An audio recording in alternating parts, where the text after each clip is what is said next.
اللہ رب العزت نے اپنے پیارے نبی حضرت محمد صلی اللہ علیہ وسلم کو استغفار کا حکم دیا۔ ارشاد باری تعالی ہے وَاسْتَغْفِرِ اللَّهَ إِنَّ اللَّهَ كَانَ غَفُورًا رَحِيمًا، اور آپ اللہ تعالیٰ سے بخشش طلب کیجئے، بے شک اللہ تعالیٰ بڑا معاف کرنے والا اور نہایت رحم فرمانے والا ہے۔ اسی طرح اللہ تعالیٰ نے تمام مومنوں کو بھی توبہ کرنے کا حکم دیا ہے۔ فرمایا وَتُوبُوا إِلَى اللَّهِ جَمِيعًا أَيُّهَا الْمُؤْمِنُونَ لَعَلَّكُمْ تُفْلِحُونَ، اور اے مومنو تم سب کے سب اللہ کی جناب میں توبہ کرو تاکہ تم کامیاب ہو جاؤ۔ یعنی اگر مومنین سچے دل سے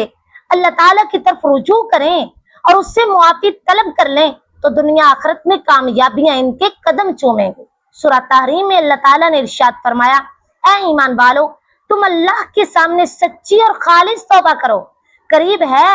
کہ تمہارا رب تمہارے گناہ مٹا دے اور تمہیں ان جنتوں میں داخل کر دے جن کے نیچے نہریں جاری ہیں۔ اس دن اللہ تعالیٰ نبی اور ان کے ساتھ ایمان والوں کو رسوا نہ کرے گا، ان کا نور ان کے سامنے اور ان کے دائیں دوڑ رہا ہوگا، یہ دعائیں کرتے ہوں گے کہ اے ہمارے رب ہمیں کامل نور عطا فرما اور ہمیں بخش دے، یقیناً تو ہر چیز پر قادر ہے۔ اس آیت کریمہ میں اللہ تعالیٰ نے سچی توبہ کے 4 فوائد ذکر فرمائے ہیں۔ پہلا فائدہ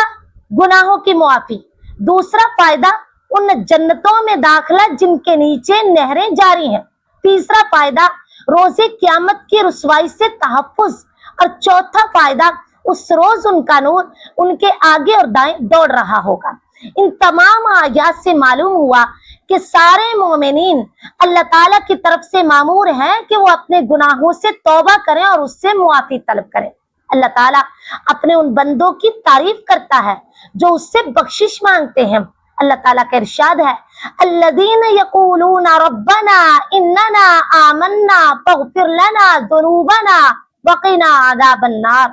الصابرین والصادقین والقانتین والمنفقین والمستغفرین بالاسحار، جو کہتے ہیں اے ہمارے رب ہم ایمان لا چکے اس لیے تو ہمارے گناہ معاف فرما اور ہمیں آگ کے عذاب سے بچا، جو صبر کرنے والے، سچ بولنے والے، فرما برداری کرنے والے، اللہ کی راہ میں خرچ کرنے والے اور پچھلی رات کو بخشش مانگنے والے ہیں۔ اور رسول اللہ صلی اللہ علیہ وسلم فرمایا کرتے تھے یا ایھا الناس توبوا الی ربکم فواللہ انی لا اتوب الی اللہ عز وجل فی الیوم 100 مرہ، اے لوگو تم اپنے رب کی طرف توبہ کرتے رہا کرو، اللہ کی قسم میں ایک دن میں 100 مرتبہ اللہ کی جناب میں توبہ کرتا ہوں۔ جب خود رسول اللہ صلی اللہ علیہ وسلم ایک دن میں 100 مرتبہ توبہ کرتے ہیں، حالانکہ آپ امام الانبیاء ہیں اور اللہ تعالیٰ نے آپ صلی اللہ علیہ وسلم کی تمام اگلی پچھلی خطائیں معاف فرما دی، تو آپ صلی اللہ علیہ وسلم کی امت کو اور زیادہ توبہ کا اہتمام کرنا چاہیے۔ یاد رہے کہ توبہ کرنا انبیاء کرام علیہ السلام کا شیوا ہے۔ چنانچہ حضرت آدم علیہ السلام اور ان کی زوجہ حضرت حوا کو جب شیطان نے بہکایا اور وہ دونوں اس درخت کو چکھ بیٹھے جس کے قریب جانے سے انہیں منع کیا گیا تھا، تو انہوں نے اعتراف خطا کے ساتھ یوں توبہ کی ربنا ظلمنا انفسنا وان لم تغفر لنا وترحمنا لنکونن من الخاسرین، اے ہمارے رب ہم نے اپنے آپ پر ظلم کیا ہے اور اگر تو نے ہمیں معاف نہ کیا اور ہم پر رحم نہ کیا تو ہم یقیناً خسارہ پانے والوں میں سے ہو جائیں گے۔ اور حضرت نوح علیہ السلام نے جب اپنے لگتے جگر کو طوفان کی موجوں میں ڈوبتے ہوئے دیکھا تو اللہ تعالیٰ کو پکار اٹھے کہ میرا بیٹا میرے گھر والوں میں سے ہے اور تیرا وعدہ پر حق ہے اور تو سب سے بڑا حاکم ہے۔ تب اللہ تعالیٰ نے انہیں یہ بتاتے ہوئے کہ آپ کا بیٹا چونکہ آپ پر ایمان نہیں لایا اس لیے وہ آپ کے گھر والوں میں سے نہیں ہے، اللہ تعالیٰ نے نوح علیہ السلام کو آگاہ کر دیا کہ جس بات کا آپ کو علم نہیں اس کا سوال مت کیجئے ورنہ آپ نادانوں میں سے ہو جائیں گے۔ اس پر حضرت نوح علیہ السلام نے فوراً اللہ تعالیٰ سے معافی مانگتے ہوئے کہا رب انی اعوذ بک ان اسألک ما لیس لی بہ علم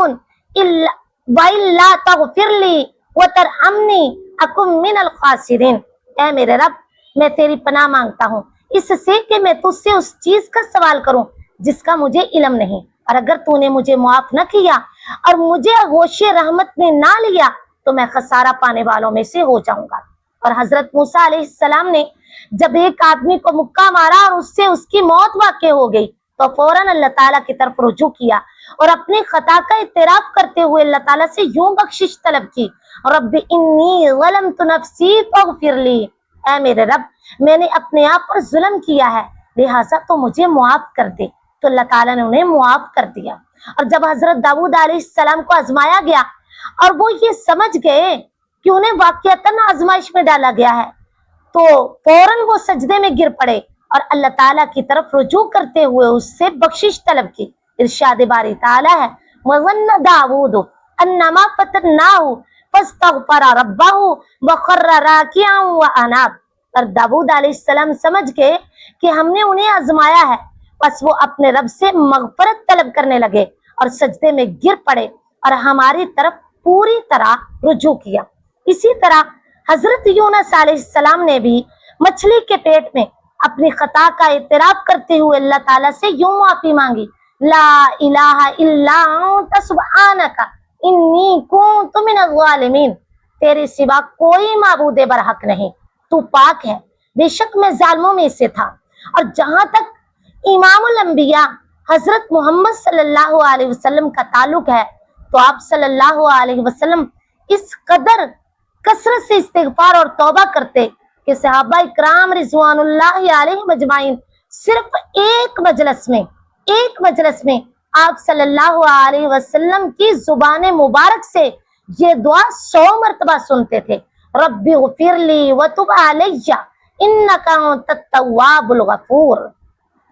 اے میرے رب مجھے معاف کر دے اور میری توبہ قبول فرما، یقیناً تو ہی خوب توبہ قبول کرنے والا بڑا معاف کرنے والا ہے۔ اور آپ صلی اللہ علیہ وسلم نے اپنے پیارے صحابی حضرت ابوبکر صدیق رضی اللہ تعالی عنہ کو استغفار اور توبہ کے لیے ایک دعا سکھلائی اور انہیں ہر نماز میں اس کے پڑھنے کا حکم دیا۔ وہ دعا یہ ہے، اللہم انی ظلمت نفسی ظلما کثیرا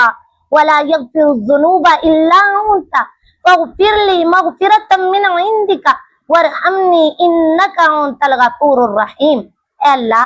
میں نے اپنے آپ پر بہت ظلم کیا ہے اور تیرے سوا گناہوں کو معاف کرنے والا کوئی نہیں، لہٰذا تو مجھے اپنے فضل و کرم سے معاف کر دے اور مجھ پر رحم کر، یقیناً تو ہی بڑا معاف کرنے والا اور نہایت رحم کرنے والا ہے۔ لہٰذا ہمیں بھی چاہیے کہ ہم اللہ تعالیٰ سے یہ دعا کرتے رہیں، ربنا اننا سمعنا منادیا ینادی للایمان ان آمنوا بربکم فآمنا ربنا فاغفر لنا ذنوبنا وکفر عنا سیئاتنا وتوفنا مع الابرار۔ اے ہمارے رب ہم نے ایک منادی کو سنا جو ایمان لانے کے لیے پکار رہا تھا اور کہہ رہا تھا کہ تم اپنے رب پر ایمان لے آؤ، چنانچہ ہم ایمان لے آئے۔ اے ہمارے رب لہٰذا تو ہمارے گناہوں کو معاف کر دے اور ہماری خطاؤں سے درگزر فرما اور ہمیں نیک لوگوں کے ساتھ فوت کرنا، آمین۔ وما توفیقی الا باللہ۔